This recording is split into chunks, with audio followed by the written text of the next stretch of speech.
ಕೂಡ ಮುಂದುವರಿಸಬೇಕು ಅಂತ ಮುಂದೆ ಇರ್ತಕ್ಕಂಥ ನಮ್ಮ ಬೋರ್ಡ್ ಮೀಟಿಂಗ್ ಅಲ್ಲಿ ಎಲ್ಲ ಸಚಿವರು ಸದಸ್ಯರು ಮುಂದುವರಿಸಬೇಕಂತ ಒಂದು ಉದ್ದೇಶ ಇದೆ.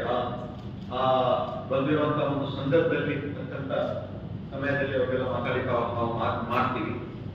ಮತ್ತೆ ಯಾವ ರೀತಿಯಿಂದ 25% ಹಣ ಈ ವರ್ಷವೂ ಕೂಡ ಮಾಡ್ಬೇಕಂತ ನಮ್ಮ ಉದ್ದೇಶ ಇದೆ. ಕಲಿಕಾ ಆಸರೆ ಪುಸ್ತಕಗಳನ್ನು ಕೂಡ ನಾವು ಕೊಟ್ಟಿದ್ದೀವಿ. ಮತ್ತು UKG LKG ಕ್ಲಾಸಸ್ ಇಡೀ ರಾಜ್ಯದಲ್ಲಿ ಪ್ರಾರಂಭ ಆಗಿದ್ದು ಕಲ್ಯಾಣ ಕರ್ನಾಟಕದಲ್ಲಿ ಸುಮಾರು 40,000 ಮಕ್ಕಳ ಹಳ್ಳಿಯಲ್ಲಿ ಇರ್ತಕ್ಕಂಥ ಮಕ್ಕಳಿಗೆ ಅನುಕೂಲ ಆಗ್ತಕ್ಕಂಥ UKG LKG ಕೂಡ ನಾವು ಮಾಡಿದ್ದೀವಿ. ಮುಂದೆ ಬರ್ತಕ್ಕಂಥ ವರ್ಷದಲ್ಲಿ ಬಜೆಟ್ ಅಲ್ಲಿ ಮತ್ತೆ ಬೇರೆ ಬೇರೆ ರೀತಿಯಿಂದ ಘೋಷಣೆ ಮಾಡಿ KPS ಶಾಲೆಗಳು ಸಹಭಾಗಿತ್ವ ಇದು ಆಗೋದಿಲ್ಲ.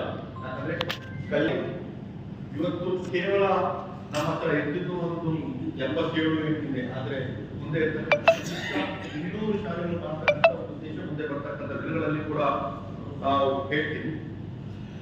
ಮತ್ತೆ ಈ ಬಾರಿ ಬಹಳ ಬೇಗ ರೀತಿಯಿಂದ ನಮ್ಮ ಕಲ್ಯಾಣ ಕರ್ನಾಟಕ ಅಭಿವೃದ್ಧಿ ಮಂಡಳಿ ವತಿಯಿಂದ ನಾವು ಪ್ರಗತಿಯನ್ನು ಕೂಡ ನಾವು ಕಾಣ್ತೇವೆ.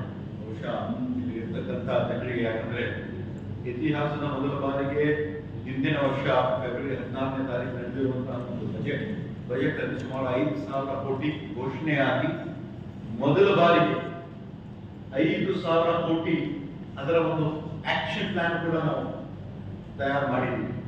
ಮತ್ತು ಹಿಂದೆ ಇರ್ತಕ್ಕಂಥ ನಮ್ಮ ಮೇಲೆ ಒಂದು ಅಪಾದನೆ ಇತ್ತು, 1,000 ಕೋಟಿ ಅಂತ ಯಾವಾಗಲೂ ಕೂಡ ನಮ್ಮ ಮಂಡಳಿಗೆ ಖರ್ಚೆ ಮಾಡಲ್ಲ ಅಂತ ಒಂದು ಅಪಾದನೆ ನಮ್ಮ ಬಹಳಷ್ಟು ಕಡೆ ನಮಗೆ ಕೇಳಿ ಬರ್ತಾ ಇತ್ತು.